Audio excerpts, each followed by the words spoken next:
सर्वेभ्यो नमो नमः। दोस्तों आपका स्वागत है हमारे यूट्यूब चैनल रेयर एजुकेशन में। देखिए दोस्तों, हम बात कर रहे थे ग्रेड सेकंड और फर्स्ट में संधि प्रकरण के बारे में। गत क्लास में मैंने आपको बताया था स्वर संधि क्या होती है, स्वर संधि का व्याकरण शास्त्र में किस प्रकार से वर्णों का विधान किया गया है, कहाँ पे स्वर संधि होती है, कौन कौन सी संधि आती है, संधियों के भेद मैंने बताए थे, किस प्रकार से संधि का विधान किया गया, वो टोटल अपन ने गत क्लास में डिस्कशन किया था। देखिए, स्वर संधि से पहले मैंने संज्ञा प्रकरण के बारे में आपको विस्तृत विवेचन बताया था। व्याकरण का, माहेश्वर सूत्र का, व्याकरण में माहेश्वर सूत्र और माहेश्वर सूत्रों में प्रत्याहार की प्रक्रिया कैसी रही है, उच्चारण स्थान कौन कौन से हैं, प्रयत्न कौन कौन से हैं, तो सामान्यतः वर्ण कितने हैं, है ना, वर्ण परंपरा जो है वो विस्तृत अध्ययन अपन ने किया है। अब आज जो बात करेंगे वो करेंगे हल संधि पे। तो दोस्तों, मैं पहले भी आपको गत क्लास में बताया था कि जो सेकंड ग्रेड और फर्स्ट ग्रेड में जो सिलेबस दिया गया आरपीएससी के द्वारा, उस सिलेबस में बाकायदा जो सूत्र दिए गए हैं उन सूत्रों के ऊपर अपन विस्तृत अध्ययन करेंगे, क्योंकि आज तक का पैटर्न रहा है आरपीएससी का कि जितने भी सिलेबस में जो सूत्र दे रखे हैं वहीं से क्वेश्चन करते हैं, बाहर से क्वेश्चन नहीं करते। तो अपन केवल सूत्र से है अपन अपने सिलेबस को बिल्कुल इंस्टेंटली कवर करेंगे। तो इन सूत्रों के ऊपर ही अपन विस्तृत विवेचन करेंगे। देखिए, आज करेंगे हल संधि के बारे में बात। देखिए, हल संधि जो होती है, हल संधि जो होती है वो हल वर्णों का किसी व्यंजन, हल वर्ण या स्वर के साथ मेलन हल संधि कहलाती है। देखिए, ये दो आ गया प्लस, तो ये जो प्लस है इससे पूर्व भी हल हो और उसके पूर्व ये अंतिम में भी हल हो, और यहाँ पे स्वर हो चाहे व्यंजन हो, लेकिन पूर्व में क्या हो, व्यंजन हो, तो ही क्या नाम से वो हल संधि कहलाएगी। सामान्यतः हल संधि के नामकरण की बात करें तो नामकरण हल संधि है, इसी को व्यंजन संधि कहते हैं। देखिए, व्यंजन संधि को हल संधि नाम इसलिए पड़ा क्योंकि हल संधि जो है, हल एक प्रकार से सामान्यतः प्रत्याहार है। प्रत्याहार निर्माण प्रक्रिया मैंने आपको बताया था कि प्रत्याहार बनाने की क्रिया किस प्रकार से होती है, किन किन वर्णों का ग्रहण होता है, किस प्रकार से व्यवस्थाएं इसमें होती है। तो हल वर्ण है, हल वर्ण जो है, हल प्रत्याहार के अंतर्गत जो वर्ण है वो सारे हल है, व्यंजन है, इसलिए इसको व्यंजन संधि को हल संधि भी कहते हैं। देखिए दोस्तों, पाठ्यक्रम की बात करें ग्रेड सेकंड और फर्स्ट ग्रेड की, मैं बात ये नहीं कर रहा कि केवल फर्स्ट ग्रेड और सेकंड ग्रेड के लिए ये काफी है। ये जो मैं बता रहा हूं, जो सूत्र से है, मैंने यहाँ पे व्याख्या करूंगा। अगर आप वास्तव में इनका मनोयोग से अध्ययन करते हो तो आप थर्ड ग्रेड से लेके फर्स्ट ग्रेड तक के टीचर की वैकेंसी की तैयारी तरीके से आपकी हो रही है। आपको डायरेक्टली इंस्टेंटली तैयारी करने के लिए ये जो मार्ग है वो कहीं पे भी नहीं मिलेगा, क्योंकि आपको अगर कोचिंग करोगे तो कोचिंग में आपको पता नहीं क्या क्या पढ़ा दिया जाएगा, लेकिन यहाँ पे अपन सिलेबस से बाहर एक भी चीज नहीं पढ़ेंगे, पूरा सिलेबस को सामने रख के फिर यहाँ पे क्लास में अध्ययन करेंगे। देखिए, यहाँ पे पाठ्यक्रम की बात करें तो यहाँ पे 10 सूत्रों का विवेचन दिया गया है। इष्टो ससुनासु, इष्टो इष्टुनाष्टु, झलाम जशोन्ते, यरो अनुनासिके अनुनासिको वा, जयो होन अन्यतरस्याम तोरली मो अनुस्वार है, अनुस्वार यही परस्वाण है, सस्सो अटी णमो रस्वादची णमुल नित्यम। तो इस प्रकार से यहाँ पे 10 सूत्र दिए गए। दोस्तों मैं बता दूं, ये जो 10वां सूत्र है णमो रस्वादची णमुल नित्यम, ये सेकंड ग्रेड में नहीं लगता, ये केवल फर्स्ट ग्रेड में लगता है। बाकी ये जो 9 जो मैंने सूत्र जो बताए हैं, ये 9 सूत्र सेकंड और फर्स्ट दोनों में लगते हैं, तो आपको इनका अध्ययन विशेष करना है। सेकंड ग्रेड में 10 सूत्र लगते हैं, सॉरी सेकंड ग्रेड में 9 सूत्र लगते हैं, ये 9 सारे ये हो ही गए, और फर्स्ट ग्रेड में 10 सूत्र लगते हैं, इसको मिला के ये टोटल ये 10 पूरे फर्स्ट ग्रेड में लगते हैं। तो सामान्यतः अगर संदर्भ रूप में बात करें तो फर्स्ट ग्रेड और सेकंड ग्रेड का संधि प्रकरण के संदर्भ में लगभग 99% सिलेबस बिल्कुल सेम है, केवल एक सूत्र का फर्क है। इसमें एक सूत्र ज्यादा पढ़ना पड़ेगा, उसमें केवल नमो रस्वादची णमुल नित्यम नहीं पढ़ना, इसके अलावा सारे फर्स्ट ग्रेड का सेकंड ग्रेड का सेम है। अब देखिए दोस्तों, आगे बात करते हैं। सर्वप्रथम जो पहला सूत्र अपने पास सामने आता है वो आता है इस्तो सुनासुहु। देखिए, इस्तो सुनासु सूत्र की अगर बात करें तो यहाँ पे दिया गया है सकार, और देखिए नाम, अगर सूत्र में अगर आपको व्याख्या करनी है तो से, तू, से, तू, ना, से और सु। अब देखिए यहाँ पे सकार, तू का मतलब तय वर्ग, क्योंकि उदित है, कुचु टू तुपु, तो ये पूरे वर्ण का विधान होता है, तो तय वर्ग, सकार, च वर्ग, सकार, च वर्ग। तो सामान्य तो देखिए आगे, सकार और तय वर्ग, तय थे दे देना है, के साथ सकार और च वर्ग च छ ज झ का योग होने पर सकार व तय वर्ग को क्रमशः सकार तथा च वर्ग हो जाता है। अब यहाँ पे देखिए सामान्यतः इसके अर्थ की बात करें तो यहाँ पे अर्थ की अगर बात करें तो सामान्यतः स की जगह तो स हो जाएगा। यहाँ पे दंतीय सकार है इसकी जगह तालव्य सकार हो जाएगा। यहाँ पे तकार का चकार हो जाएगा, थकार का छकार हो जाएगा, दकार का जकार हो जाएगा, धकार का झकार हो जाएगा, नकार का यकार हो जाएगा। देखिए इसका अर्थ जो है ना सामान्यतः सकार है ना, ये दंतीय सकार है और तवर्ग जहां पे आ गया पूर्व में और आगे चवर्ग और ये क्या नाम से तालव्य सकार का अगर विधान अगर आगे योग हो जाता है तो फिर क्या नाम से देखिए यहाँ पे योग शब्द आया। योग का मतलब ये है कि प्लस से पहले तो ये सकार और तवर्ग हो और प्लस के बाद में ये तालव्य से और क्या नाम से चवर्ग हो तो ही क्या नाम से यहाँ पे स्तुनास्व इष्टुत्व संधि होगी। अब देखिए यहाँ पे सामान्यतः अगर बात करें हरीश सेते तो यहाँ पे हरीश सेते में जो सामान्यतः ये दंतीय सकार है। अब ये दंतीय सकार कहाँ आ रहा है, ये सकार ये दंतीय सकार यहाँ आ गया। अब देखिए आगे यहाँ पे स आ गया। अब स कहाँ पे आ रहा है, ये स यहाँ पे आ गया तो ये स जो है वो यहाँ पे आ गया। तो सामान्यतः पूर्व में तो सकार आ गया, आज पूर्व ये अंत में शकार आ गया। तो यहाँ पे जो चीज सकार है ना दंतीय से, इसकी जगह यहाँ पे क्या विधान होगा, तालव्य सकार में परिवर्तन हो जाएगा। तो इसलिए यहाँ पे रूप क्या बनेगा, हरिष्यते है। ठीक है, यहाँ पे आगे उदाहरण है सत प्लस चित। सत प्लस चित में ये यहाँ पे क्या लिखा गया है, सत प्लस चित में सच प्लस चित। अब देखिए यहाँ पे तय जो है ना, तय का क्या नाम से यहाँ पे क्या विधान किया गया है, तय की जगह क्या नाम से यहाँ पे च कर दिया गया है। देखो यहाँ पे तय की जगह च होता है तो तय की जगह यहाँ पे च किया तो सचित बना। Next रामस plus सिनौती। रामस सिनौती में ये दंतीय सकार की जगह ये तालव्य सकार होने के बाद में रामस सिनौती रूप बनता है। नेक्स्ट चलते हैं अपन दोस्तों, नेक्स्ट है सत प्लस छात्र है। सत छात्र में सामान्यतः है तय की जगह क्या नाम से च हुआ और ये क्या बना, सत छात्र है। अब देखिए दोस्तों आगे चलते हैं, सारगीन प्लस जय। अब यहाँ पे जो ये सारगीन में न है ना, अब इस न की जगह क्या नाम से यहाँ पे क्या आदेश हो गया, न की जगह। अब देखिए आगे यहाँ पे जय है, यहाँ पे न हो गया और यहाँ पे न। अब देखिए यहाँ पे विधान क्या हुआ है कि आगे जय है, जय का योग हो गया, आगे यहाँ पे क्या मिला, न है तो यहाँ पे न तो ये आ गया और जय क्या आ गया, सामान दोनों का योग हो रहा है। तो यहाँ पे जो ये न है ना, इस न की जगह क्या आदेश होगा, न की जगह क्या नाम से यहाँ आदेश हो जाएगा और ये रूप बनेगा सारगी है। तो ये जो न है इसकी जगह क्या आदेश होगा, ये। अब देखो वहत है ना, वहत प्लस जलम में यहाँ पे ता आ गया, ठीक है, और यहाँ पे आगे ज आ गया तो पूरी कंडीशन जो सूत्र की है वो यहाँ पे पूरी हो रही है। तो तय की जाएंगे यहाँ पे क्या होगा, ज होगा और ये क्या बन जाएगा, वह जलम। शरद प्लस चंद्र है में शरद चंद्र है, द की जगह क्या हुआ, जय, तो शरद चंद्र है। आगे चलते हैं दोस्तों, यहाँ पे एक अपवाद आता है, नोट यहाँ पे है कि सात, ये एक सात सूत्र ये बोलता है कि सवर्ग के बाद स्थित तवर्ग को इष्टुत्व नहीं होगा। क्यों नहीं होगा, आगे देखिए। यहाँ पे सामान्यतः अपन ने क्या बात की थी कि देखो यहाँ पे दंतीय सकार के बाद में, दंतीय सकार और तवर्ग के बाद में तालव्य सकार और चवर्ग का योग होता है। तो यहाँ पे सामान्यतः क्रमशः क्या हो जाता है, तालव्य सकार और चवर्ग हो जाता है। ठीक है, तो यहाँ पे सामान्यतः कंडीशन पूर्व में क्या थी, दंतीय सकार और तवर्ग था।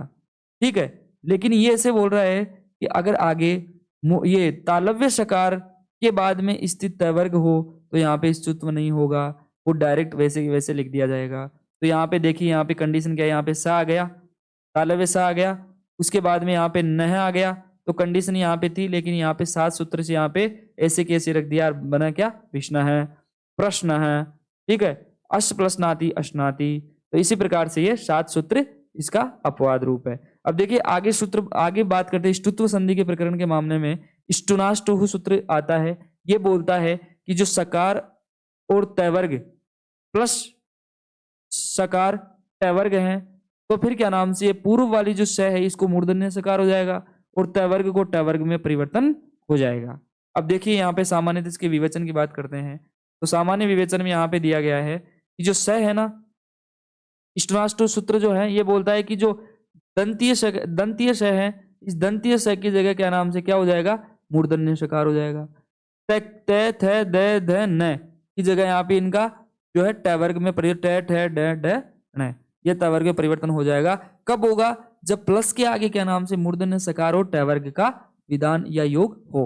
अब देखिए यहाँ पे रामस षष्ठ है, रामस षष्ठ में ये है कि यहाँ पे दंतीय सकार है, आगे मूर्धन्य सकार है, तो यहाँ पे कंडीशन क्या आती है कि प्लस के आगे मूर्धन्य सकार और ट वर्ग का कोई भी वर्ण होगा तभी ये काम करेगा सूत्र। तो यहाँ पे मूर्धन्य सकार मिल गया, पूर्व में यहाँ पे सकार दंतीय सकार मिल भी गया। तो यहाँ पे ये बोल रहा है अगर ये कंडीशन होगी तो ये जो पूर्व में जो दंतीय सकार या दंतीय कोई भी वर्ण आएगा उसकी जगह क्या हो जाएगा, ये मूर्धन्य सकार में परिवर्तन हो जाएगा। तो यहाँ पे रूप क्या बनेगा, रामस षष्ठ है।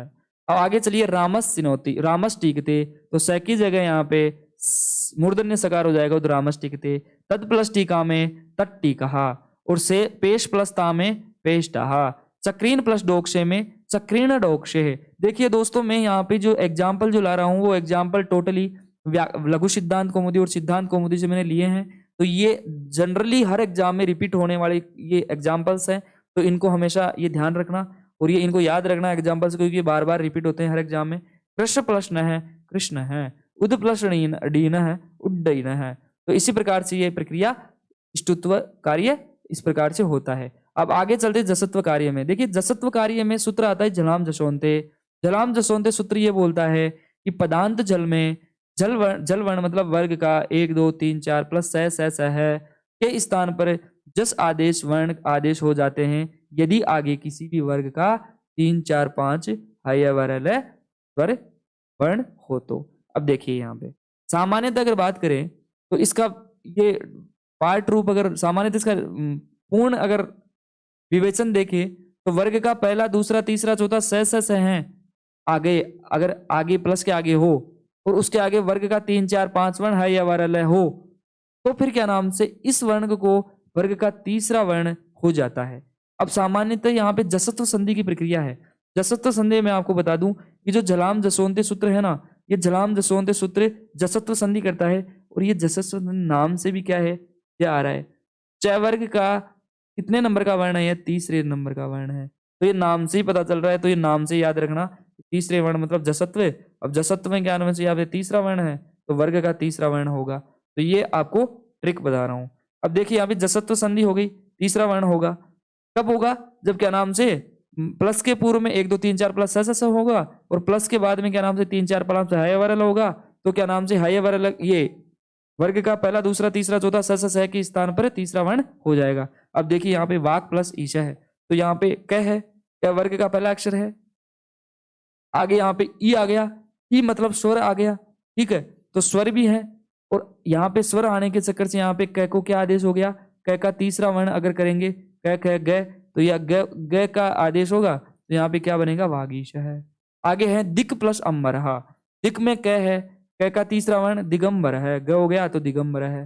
देखो इट प्लस आगम है, तो यहाँ पे इट आगम में ट है, ट का ट है ड, तो ड आगम हो जाएगा तो इडागम है। वाक प्लस दानम में क को तीसरा वर्ण करेंगे तो वाग दानम, ठीक है। आगे चलेंगे मृद प्लस भांड में द को तीसरा अक्षर करेंगे द वर्ग का, तो सामान्यतः पूरा ये द ही आपस में तीसरा वर्ण हो जाएगा। जगत प्लस ईस है जगदीश है, त को द आदेश, ठीक है, तीसरा वर्ण द। आप प्लस अंत है तो प को ब हो जाएगा तीसरा वर्ण, तो आबंत है। सस आनन, तो यहाँ पे स को तीसरा वर्ण करेंगे ड, तो सडानन है। तो इसी प्रकार से ये झलाम जसोन्ते है, इस सूत्र से क्या नाम से अगर वर्ग में वर्ग का पहला दूसरा तीसरा चौथा प्लस स है आ जाए और उसके आगे तीसरा चौथा पांचवा है या वरल है या स्वर आए, तो क्या नाम से पहले वाले जो 1 2 3 4 5 प्लस स है इसके स्थान पर वर्ग का तीसरा अक्षर उसी वर्ग का तीसरा वर्ण हो जाएगा, ठीक है। अब आगे चलते हैं अनुनासिक संधि पे। देखिए दोस्तों अनुनासिक संधि जो है यो यरो अनुनासिकी अनुनासिक होगा। ये देखिए अनुनासिक संधि पदांत यर वर्गों के 1 2 3 4 वर्ग के आगे अनुनासिक वर्ण होने पर यर के स्थान पर विकल्प से क्या हो जाता है, अनुनासिक वर्ण हो जाते हैं। क्या हो जाते हैं, अनुनासिक जो वर्ण है वो हो जाते हैं। अब देखिए यहाँ पे दोस्तों अपन ने बात किया यहाँ पे यरो अनुनासिक है, अनुनासिक हो, तो पदांत यर वर्ण जो है वो यर का मतलब होता है वर्ग का एक पहला दूसरा तीसरा चौथा वर्ण आ गया। तो आगे अनुनासिक, अनुनासिक वर्ण मतलब वर्ग का पांचवा अक्षर हो वर्ण हो होने पर यर के स्थान पर इसी वर्ग के पहला दूसरा तीसरा चौथे के स्थान पर विकल्प से क्या होगा, अनुनासिक संज्ञा होगी, अनुनासिक वर्ण होगा, मतलब वर्ग का पांचवा अक्षर ऑटोमेटिकली हो जाएगा। ये यारोनुनासिक अनुनासिक उपवास सूत्र कहता है। और ये कहाँ पे होता है, ये होता है पदांत में, पद के अंत में। तो पद के अंत में यर वर्ण वर्ग का पहला दूसरा तीसरा चौथा वर्ण हो और उसके आगे अनुनासिक वर्ण हो, पांचवा वर्ण हो, तो फिर यर के स्थान पे ये जो यर है ना प्लस के पहले वाला, इसके स्थान पर वर्ग का पांचवा अक्षर या अनुनासिक वर्ण हो जाएगा। इसी को अनुनासिक वर्ण अनुनासिक संधि कहते हैं। अब देखिए यहाँ पे एग्जाम्पल की बात कर लेते हैं। देखिए दोस्तों ये इंपॉर्टेंट एग्जाम्पल है एतद प्लस मुरारी। अब देखिए यहाँ पे पूर्व में क्या आ रहा है, द आ रहा है, और ये आगे क्या आ रहा है, मुरारी आ रहा है प्लस के आगे। तो यहाँ पे जो मुरारी आ रहा है यहाँ पे वर्ग का पांचवा अक्षर है, बिल्कुल है। यहाँ पे एतद में वर्ग का पहला दूसरा तीसरा चौथा है, ठीक है, ये भी है, ठीक है। तो द आ गया। तो अब इस द जो है त वर्ग है, त वर्ग का तीसरा द ऑलरेडी हो रखा है। तो यहाँ पे विकल्प देखिए, यहाँ पे जो यरोनुनासिक अनुनासिक का जो संधि है सूत्र है, ये आगे विकल्प से भी करता है। तो सामान्यतः विकल्प से क्या होगा कि अगर करेंगे तो पांचवा वर्ण करेंगे, तो पांचवा वर्ण करने पे ये क्या बनेगा, एतन मुरारी। क्या बनेगा, एतन मुरारी। ये अनुनासिक संधि हो गई, पांचवा वर्ण हो गया। और अगर जसत्व संधि मतलब तीसरा वर्ण ही रहने देंगे तो फिर क्या नाम से एतद मुरारी बनेगा, यह जसत्व कार्य हो जाएगा। अब देखिए वाक प्लस महिमा में वाक क है, क के अंदर तीसरा वर्ण करेंगे जसत्व संधि तो क्या बनेगा, वाग महिमा। और यहाँ पे पांचवा वर्ण करेंगे अनुनासिक तो क्या हो गया, वांग महिमा। तो ये तो हो गया अनुनासिक और ये क्या हो गया, जसत्व। ठीक है, तो इस प्रकार से विकल्प से अनुनासिक अनुनासिक का सूत्र है, अनुनासिक संज्ञा करता है। जगत प्लस नात है तो यहाँ पे तय को क्या नाम से तीसरा वर्ण होगा, तय तय न है तो जगन्नाथ है बनेगा, और या फिर तीसरे वर्ण जगन्नाथ है बनेगा। पांचवा वर्ण करेंगे, ये पांचवा वर्ण होगा। वाक प्लस निपुण है में क वर्ण का पांचवा वर्ण करेंगे तो वांग निपुण है, और तीसरा जसत्व करेंगे तो वाग्नि पुण है। तो इसी प्रकार से ये अनुनासिक अनुनासिक वास जो सूत्र है वो सामान्यतः पदांत में यर वर्ण 1 2 3 4 5 प्लस क्या नाम से उसके आगे अनुनासिक वर्ण हो तो फिर क्या नाम से वहां पे वो अनुनासिक संधि होगी, वर्ग का पांचवा अक्षर हो जाएगा। अब देखिए नेक्स्ट है प्रत्यय भाषायाम नित्यम। ये इसका अपवाद है कि देखिए भाई साहब पदांत में अगर आप यरोनुनासिक अनुनासिक हुआ संधि सूत्र जो है वो कहता है कि पदांत में यर वर्ण हो और आगे पांचवा वर्ण हो तो कोई दिक्कत नहीं है, आप पूर्व जो यर वर्ण है उसकी जगह पांचवा वर्ण कर दो। लेकिन ये जो प्रत्यय भाषायाम नित्यम ये बोल रहा है कि नहीं, प्रत्यय के विषय में ये काम नित्य होगा। तो पदांत यर के आगे अनुनासिक वर्ण यदि प्रत्यय वाला है तो अनुनासिक क्या होगा, नित्य होगा, वहां पे विकल्प से नहीं होगा, नित्य होगा।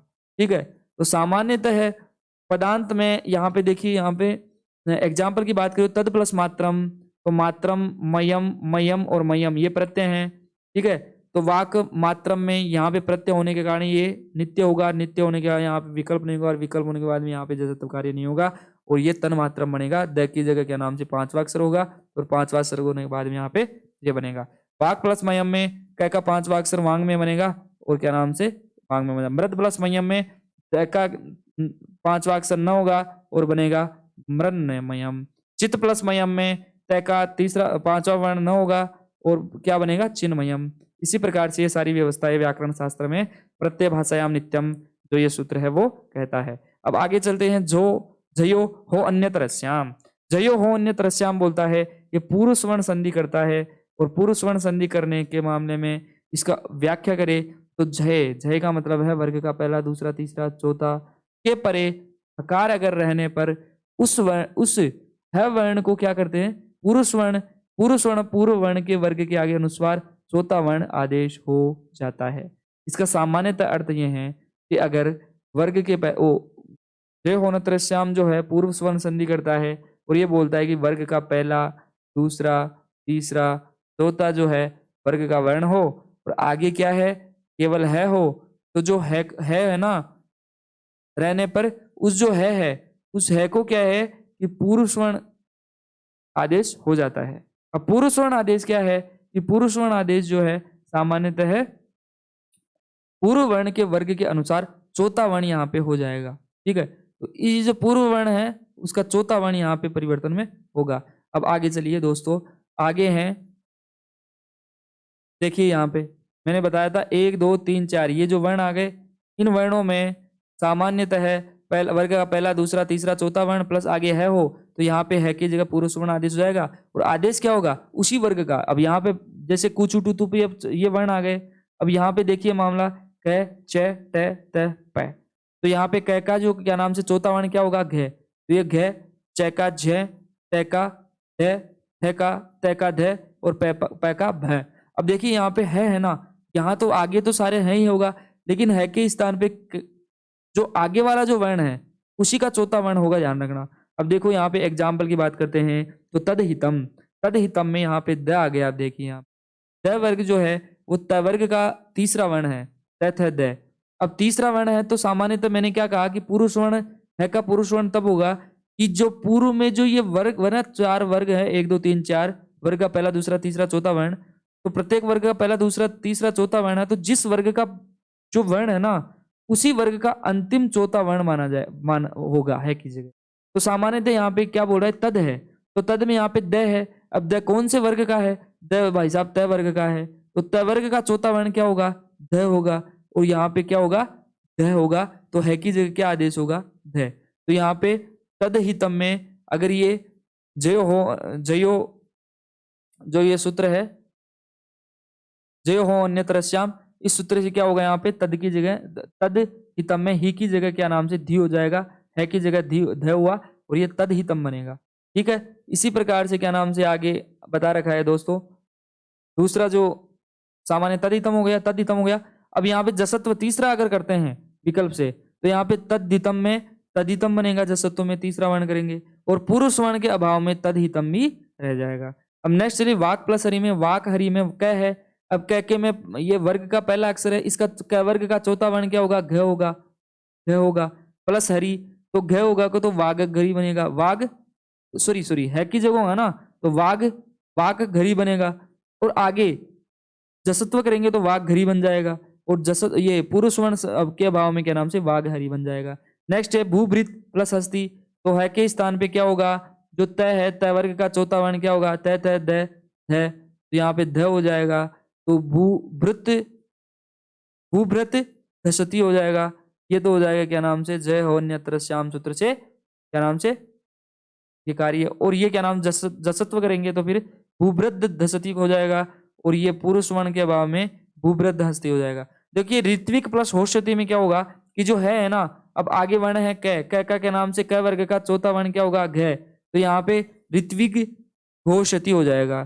ठीक है, और यहाँ पे जसत्व कार्य करेंगे ऋत्विक घोषति हो जाएगा और पुरुष वर्ण के अभाव में ऋत्विक घोषति हो जाएगा। इसी प्रकार से ये व्यवस्थाएं आगे जो हो नत्रश्याम सूत्र के माध्यम से दी गई है। अब नेक्स्ट चलिए दोस्तों मेरे आगे हैं पुरुषवर्ण संधि, परस्वर्ण संधि। परस्वर्ण संधि को ही लत्व संधि कहते हैं और इसी का सूत्र जो है वो है तोरली, और तोरली बोलता है कि भाई साहब तयवर्ग हैं और तयवर्ग हो और तयवर्ग के परे अगर लकार आ गए तयवर्ग के स्थान पर ल प्रस्वर्ण हो जाता है। सामान्यतः ये बोल रहा है कि तयवर्ग के परे लकार के रहने पर तयवर्ग के स्थान पर ल प्रस्वर्ण हो जाता है। तो सामान्यतः यहाँ पे उदाहरणों की बात करते हैं तो यहाँ पे देखिए पद प्लस ल है। सामान्यतः इसकी संक्षिप्त विवरण की बात करें तो तय के तय है, आगे क्या है ल है, तो सामान्यतः तय वर्ग में तय था ददन आ गए। ठीक है, आगे ल है तो इनका क्या हो जाएगा, जो रहने पर तय वर्ग के स्थान पर ल परस्वर्ण हो जाएगा, तो यहाँ पे तय प्लस ल बराबर ल हो जाएगा। थ प्लस ल बराबर थ की जगह ल हुआ तो ल हो जाएगा। द प्लस ल बराबर ल हो जाएगा, द ल प्लस ल हो जाएगा और न ल प्लस ल, ये अनुनासिक हो गया। ठीक है, इसी प्रकार से पद प्लस ल पल्लव है, तो द की जगह यहाँ पे क्या हुआ, द की जगह यहाँ पे ल हो गया और यहाँ पे क्या रूप बना, पल्लव है। तद प्लस लीनम है, द के स्थान पर ल आदेश हो जाएगा और पल तल्लीन है बनेगा। चित्त प्लस लय में चिल लय है। महत प्लस लाभ में त के स्थान पर ल आदेश हो जाएगा और यहाँ पे मल लाभ है, महत लाभ है, महल लाभ हो जाएगा। ठीक है, इसी प्रकार से दोस्तों तद प्लस लय हो जाएगा तो तल लय हो जाएगा। हसन प्लस लिखती हो गया, हसन प्लस लिखती तो हसन लिखती, ये अनुनासिक है, हसन लिखती। नेक्स्ट दोस्तों अनुस्वार संधि। मो अनुस्वार है संधि। देखिए मौनुस्वार सूत्र जो है, अनुस्वार संधि जो है उसका मूल जो है वो सूत्र है। अब देखिए मौनुस्वार सूत्र की बात करें तो मौनुस्वार सूत्र ये बोलता है कि पदांत में स्थित जो मैं है ना, इस मैं को अनुस्वार हो जाता है यदि आगे क्या है, कोई भी व्यंजन वर्ण हो तो। ठीक है, तो सामान्यतः ये मौनुस्वार जो स्वर ये सूत्र है ये पदांत में काम करता है और कहीं पे भी अगर मैं है और मैं को अनुस्वार तब होगा जब आगे कोई भी व्यंजन वर्ण हो जाएगा। तो अब देखिए एग्जाम्पल देखते हैं। हरिम वंदे में यहाँ पे अनुस्वार हो गया तो क्या बना, हरिम वंदे। स्वदेशम सेवते, तो यहाँ पे मैं को अनुस्वार हुआ के स्वदेशम सेवते। सत्यम में मैं को अनुस्वार होगा तो सत्यम में अनुस्वार हो गया। प्रियम वद में मैं को अनुस्वार होगा तो प्रियम वद बन जाएगा। रामम नमामि में मैं को अनुस्वार होगा तो रामम नमामि बन जाएगा। तो इसी प्रकार से मौनुस्वार सूत्र जो है वो इस प्रकार से काम करता है। लेकिन दोस्तों मौनुस्वार सूत्र की अगर बात कर तो एक इसका अपवाद है, मोह राजी समय क्वऊ। ये बोलता है कि सम उपसर्ग पूर्व के बाद क्विप प्रत्यय वाले राज धातु का प्रयोग होने पर मैं को अनुस्वार क्या होगा, नहीं होगा। तो इसका सामान्यतः एग्जाम्पल की बात करें तो सम प्लस राज, यहाँ पे क्विप प्रत्यय है तो क्विप प्रत्यय के बाद में सम प्लस राट, यहाँ पे सम्राट बनता है। ठीक है, सम प्लस राजऊ, सम प्लस राज है, सम्राज है, सम प्लस राजऊ, सम्राजऊ। ठीक है, तो इसी प्रकार से साम प्लस राज्यम, साम्राज्यम। ठीक है, ये समझ में आ गया। अब नेक्स्ट जो है अनुस्वार परस्वर्ण संधि की बात करते हैं। अनुस्वार यही परस्वर्ण है, सूत्र बोलता है कि जो अनुस्वार के आगे यही प्रत्याहार हो और वर्णों के होने पर अनुस्वार को क्या हो जाता है, परस्वर्ण हो जाता है, या उसी वर्ग का क्या है, अनुनासिक या पंचम वर्ण हो जाता है। अब देखिए दोस्तों अनुस्वार यही परस्वर्ण ये बोलता है, यही प्रत्याहार है ना, 1 2 3 4 5 प्लस यह वरल है, ये बोलता है कि वर्णों को आगे होने पर अनुस्वार को जो है ना परस्वर्ण हो जाता है या उसी वर्ग का 5वां वर्ण हो जाता है। अब देखो अपन जो अंकित लिखते हैं ना वो सामान्यतः संस्कृत की दृष्टि में अशुद्ध लिखते हैं।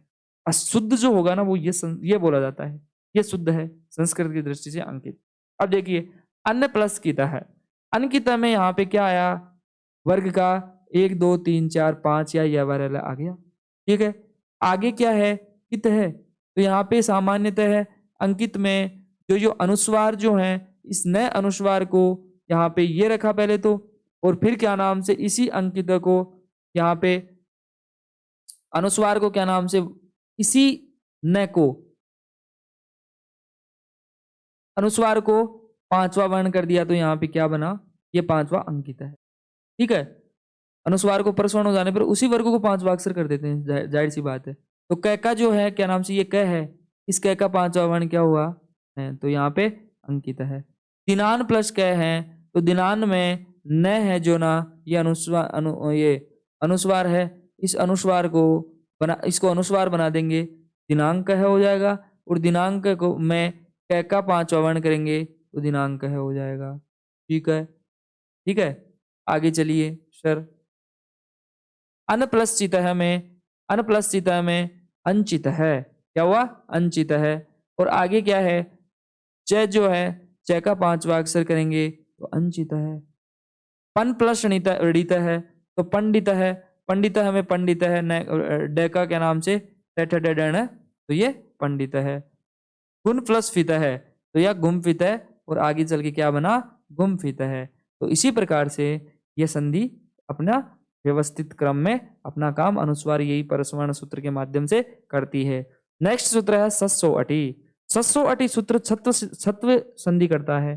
छत्व संधि से सामान्यतः अर्थ है, इसका सूत्रार्थ अगर देखते हो तो पदांत जय, जय का मतलब है वर्ग का पहला दूसरा तीसरा चौथा वर्ग के बाद छ को 6 हो जाता है।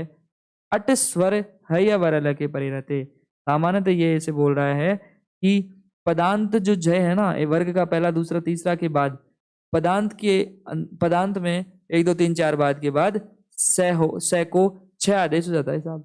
कब होगा, जब आगे स्वर या हया वरल के हो। तो अब देखो वार्तिकार में यहाँ पर यम प्रत्याहार लेते हैं जिसमें स्वर में हय वरल है और रमगणनम परे रहने वाले मानते हैं, लेकिन छत्व जो है ना विकल्प से होता है। देखिए सामान्यतः इसकी एग्जाम्पल की बात करें तो तद प्लस शिवम, तद प्लस शिव है, तो यहाँ पे तद प्लस शिव है में यहाँ पे तद प्लस शिव बन गया। क्यों बना? क्योंकि यहाँ पे जो स है ना, ये स आ गया वर्ग का पहला, ये स को यहाँ पे छ आदेश हो गया। क्यों हो गया साहब छ? क्योंकि यहाँ पे पदांत ज में पहला दूसरा तीसरा चौथा था। इसके बाद में इसको जो अट प्रत्याहार भी था, अट के अनुसार ये स्वर आगे ई है, स है, तो है वरल है, ये हो गया। और आगे क्या बना? तच्छिव है। आगे स्तुत्व कार्य करेंगे तो तच्छिव बन जाएगा, और विकल्प से काम करेंगे तो यहाँ पे तत्शिव है। नेक्स्ट है तद प्लस शीला। तद प्लस शीला में, तद प्लस शीला में यहाँ पे स को क्या हो गया? छ हो गया, तो तत्शिला हो गया। और आगे स्तुत्व कार्य करेंगे तो तत्शिला हो गया, और यहाँ पे विकल्प से क्या होगा? तत्शीला। ठीक है, अब देखो आगे उद प्लस श्रेय है, उद प्लस श्रेय।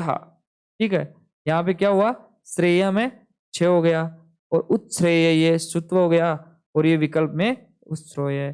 तद प्लस श्रुत्वा में तद श्रुत्वा श्रुत्वा, तो तत्श्रुत्वा और तत्श्रुत्वा, ऐसे करके ये व्यवस्था हो गई।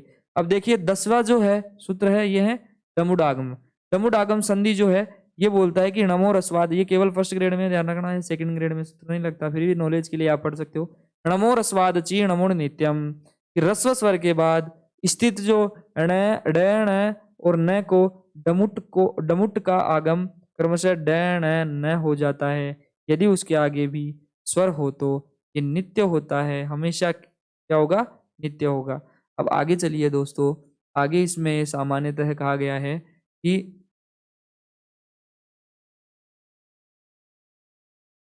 हाँ डमुड नित्यम है।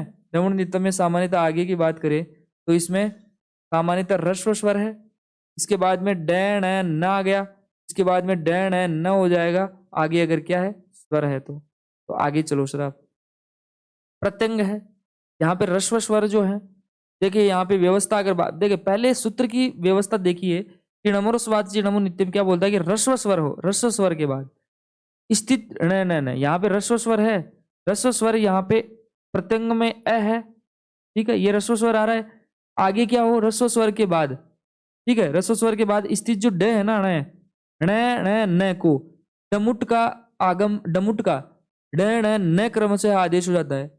ठीक है, यदि उसके आगे भी स्वर हो तो, उसके आगे भी क्या हो? स्वर हो तो सामान्यतः देखो प्रत्यंग है ना, प्रत्यंग में य में अ है, तो ये तो स्वर हो गया। ये ड है, ये आई गया कंडीशन, ये आगे स्वर आई गया, स्वर आ गया, तो सामान्यतः ये स्वर आ गया आगे, तो इसके स्थान पे ड जो है ना, ड के आगे दूसरा हो जाएगा, उसके आगे भी स्वर हो जाएगा, तो यहाँ पे द्वित्व होके प्रत्यंग आत्मा बनेगा। सामान्यतः प्रत्यंगात्मा, प्रत्यंगात्मा। आगे चलिए सुगम प्लस ईस में, सुगम में यहाँ पे ए आ गया, आगे म मिल गया, म के बाद में यहाँ पे ई मिल गया, तो जहाँ पे म जो है इसमें पंचम वर्ण है, इसको णकार हो जाएगा, तो यहाँ पे क्या बनेगा? सुगण, सुगण ईश और सुगण ईश है। सन प्लस अच्युतम है, यहाँ पे स्वर है ही, ह्रस्व स्वर है ही, यहाँ पे न है, न के स्थान पर यहाँ पे सामान्यतः पंचम वर्ण नहीं रहेगा, और ये क्या नाम से? अच्युत है, और सन प्लस न प्लस अच्युत है, सन्नच्युत है बनेगा। तस्मिन्न प्लस इति में तस्मिन्न इति, तस्मिन् इति ही। कुर्वन प्लस आस्ते में कुर्वन्न आस्ते, कुर्वन्न आस्ते है। तो इसी प्रकार से णमो रस्वाद नमो नित्यम ये व्यवस्था करता है कि ह्रस्व स्वर के बाद में न को डमुट आगम करता है, और ये क्रमशः करता है न आगे अगर कोई भी स्वर हो तो, और ये नित्य करता है, विकल्प से काम ये सूत्र नहीं करता है। इसी प्रकार से दोस्तों ये क्लास आज यहीं समाप्त होती है। देखिए दोस्तों, ये हल संधि का प्रकरण के संदर्भ में अपन ने बात की है। हल संधि में सामान्यतः है एग्जाम में ये पूछ लेगा, एग्जाम्पल दे देगा, और उसमें 4 सूत्र डाल देगा ऑप्शन में, और ये पूछ लेगा कि इसमें किस सूत्र के अनुसार काम हुआ है। ठीक है, सूत्र में क्या नाम से सामान्यतः ये पूछ लेगा कि इस शुद्धि अशुद्धि से भी ये पूछ लेगा। ठीक है, सूत्र भी पूछ लेगा, एग्जाम्पल भी पूछ लेगा, तो संधि से किसी प्रकार से क्वेश्चन कर सकता है। इसलिए कि आपको सूत्र के एग्जाम्पल याद रहने चाहिए, और सूत्र क्या काम करता है ये भी याद रहना चाहिए। तो इसलिए सामान्यतः मैंने डायरेक्ट सूत्रों के ज्ञान के लिए डायरेक्ट क्लास लाया हूँ मैं संस्कृत में संधि प्रकरण पर। तो इसको वीडियो को शेयर कीजिए, सब्सक्राइब कीजिए, और अगर आपको अच्छा लगा हो तो खुद भी लाइक कीजिए। ओके, थैंक यू, धन्यवाद।